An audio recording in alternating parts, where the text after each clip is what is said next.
I think the Democrats are going to run Pete Buttigieg in 2028, and I'll explain here why. But the main reason is he can actually talk. He goes on these shows. He has a point of view.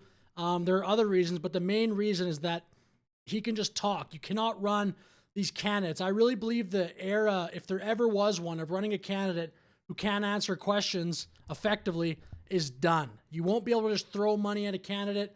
Kamala's proved that, and just the explosion of all these podcasts in the near future, I really believe that will continue, and it'll just be incredibly important for a candidate to be able to go sell a vision and not just run ads.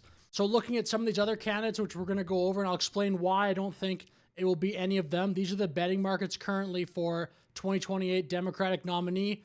Gavin Newsom, Josh Shapiro, Gretchen Whitmer, Kamala Harris, Buttigieg. I'll also cover AOC because I think certainly some people will probably want to see her run. I'm going to basically, for the most part, cover those, then also cover any sort of dark horse candidate. But here's Pete Buttigieg. I mean, he's pretty articulate. Maybe you could say, oh, he went to McKinsey's, to establishment, but in the Democrats, I think that actually kind of helps him.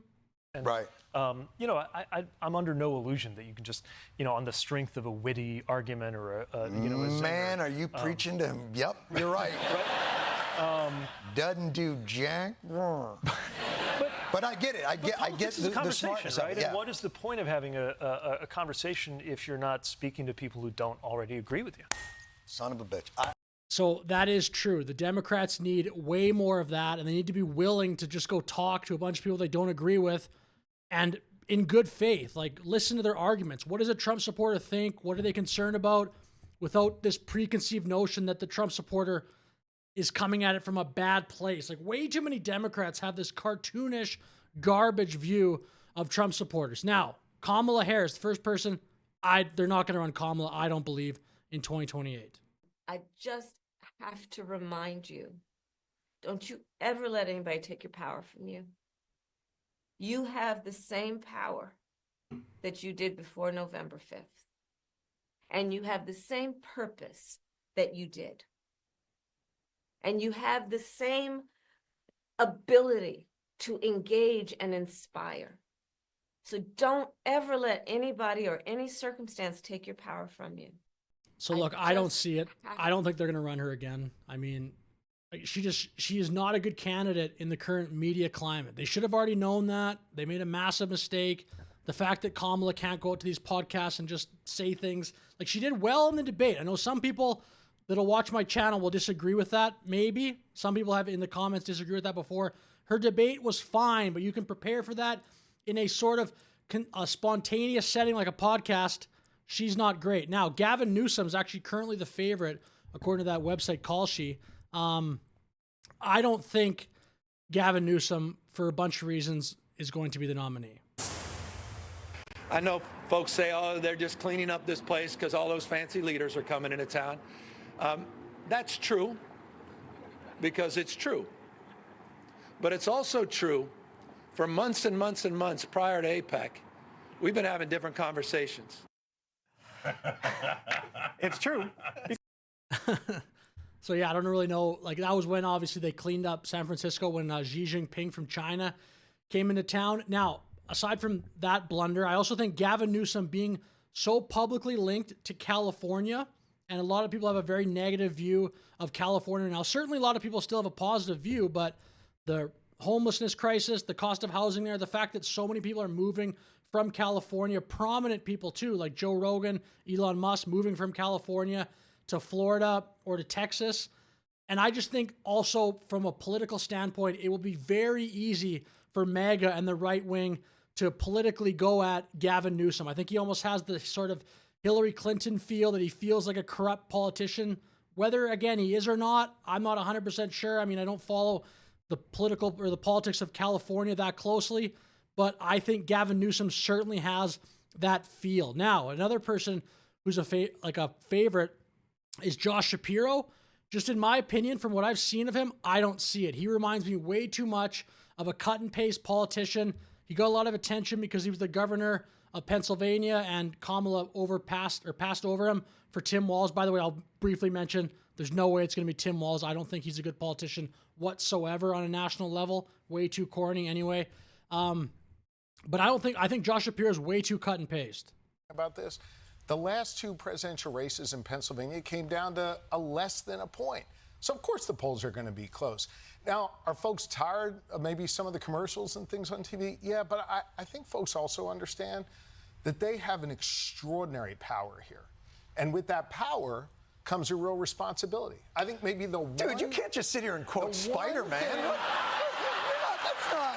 No. You can't just throw... No. So again, like half a joke. I just, from what I've seen of Josh Shapiro, he's not that impressive to me. Again, I don't think it's out of the cards. He's okay, but I think he's way too cut and paste politician, and his answers to me don't seem genuine. I think he has that problem where you hear his answer and you're like, do you really think that? I don't know. I think that's one of the major keys of why Trump wins, because even when he gives you an answer, even if you don't like it, it's usually like you can usually imagine that's actually what Donald Trump thinks. Build the wall, blah, blah, blah, whatever he says. Now, another person here, high in the odds, Gretchen Whitmer. And maybe, like, I don't feel as strongly about Gretchen Whitmer as I do with Gavin Newsom or Kamala Harris, but I don't see it. Just look at this.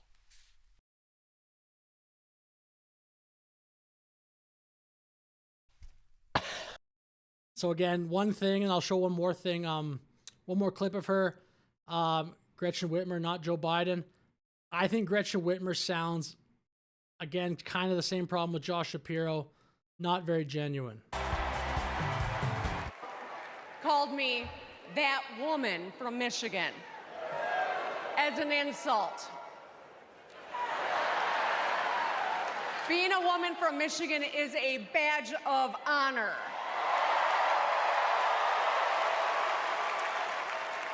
Like women across America, we just GSD. Get stuff done. Donald Trump doesn't know you at all. You think he understands that when your car breaks down, you can't get to work? So I don't know. I find her relatively cringe. From what I've seen, again, like maybe there's another side to her because I'm not that familiar with Gretchen Whitmer. Again, just from what I've seen, I think Pete Buttigieg is more impressive politically. And by the way, I'm not like a massive Pete Buttigieg fan. I just think he's the best they have. And for a reason I'm going to get to in a second, it's very difficult for a dark horse to come in like Trump did in 2016 and sort of take over the Democratic Party. They had those super delegates. The last person I want to mention here is AOC. I think her reign, I think it's the beginning of the end for AOC. She got popular basically by being hysterical, by yelling, by shouting, by essentially on like the woke movement. AOC is probably the champion of that entire movement. If you had to pick one person, at least she'd be like top 5. I think her act is going to wear thin when people want real solutions to real problems and not just platitudes and not just emotional screaming. And we haven't even gotten to Tulsi Gabbard potentially having access to national security information. And Russia loves it, loves her. And I actually think almost more than Matt Gaetz, Tulsi Gabbard's appointment is devastating. And Tulsi Gabbard's nomination, as much as she says that she's an anti-war person, she's not. Yeah. She supports very pro-war individuals. Including abroad. in Syria. And let's be very clear, a Tulsi Gabbard nomination is a pro-war nomination globally. Point blank, period. As is Donald Trump as president of the United States. So again, like AOC doing this thing with her hands and saying point blank, period.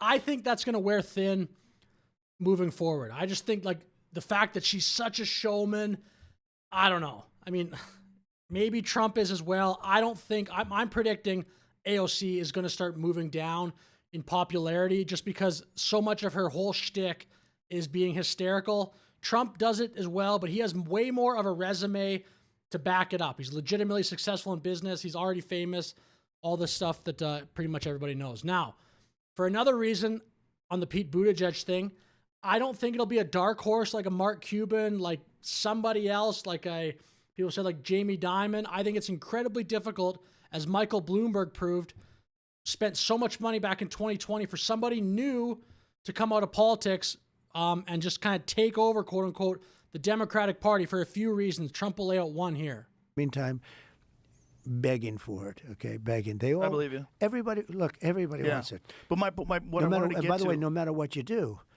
but it's very dangerous to pick somebody outside of a politician because a politician's been basically vetted for years. Right. You pick a business guy, and they've never been vetted at all, and they're the head of a big company or something, but they've. So I think that's like a good point for this discussion because some new Democrat, you don't know. Maybe you like somebody personally, but you don't know until they're vetted. It's just part of it. I think the bigger part, though, is this. Now, for the more important reason why it's so difficult for a newcomer to come into the Democratic Party and why I think the nominee is going to be of that list, like Buttigieg, Newsom, Gretchen Whitmer, someone like that, the super delegates. Remember 2016 when Bernie had that massive problem because the establishment of his party was not behind Bernie. They were behind Hillary Clinton. Hillary Clinton had the vast majority of these super delegates. So even if Bernie was at 50-50, he was still way behind. In this situation, 15.9% of the delegates in the Democratic Party are super delegates. So for the majority of those go to like one establishment style candidate, they're maybe starting at 13%, 14%. Somebody new, that just like some wild card, starts at 0. That's a humongous thing to overcome. Plus, you don't have like the Democratic Party kind of supporting you. And the Republican Party has super delegates as well, but they're not nearly as important because they basically just vote with the will of the people. That's like on the first ballot from what I was reading. They vote with the will of the people. The Democratic super delegates are not like that. So for that reason, of the people around, I think it'll be Pete Buttigieg who runs. He can go on all these podcasts. I really think the podcasts in at least the medium term are the future. Like maybe in 25 years, they won't be important. It'll be like the metaverse or whatever, something that no one can really predict with certainty right now. But I think the ability to go on podcasts, have spontaneous discussions, and have a bunch of them is going to be incredibly important moving forward. J.D. Vance has already proved he can do that. The Democrats need somebody who's willing to not just do friendly ones, but as Buttigieg said at the beginning of this video, do also podcasts with people that do not agree with you. So here he is just like, it's not really important what he's saying here, but here he's just basically having a conversation long on the New York Times. He's done other podcasts in the past, but for those reasons, I think Pete Buttigieg is going to be the 2028 Democratic nominee. Do you agree? Do you disagree? Either way, let me know your thoughts in the comments. Thank you for watching. Have a great day.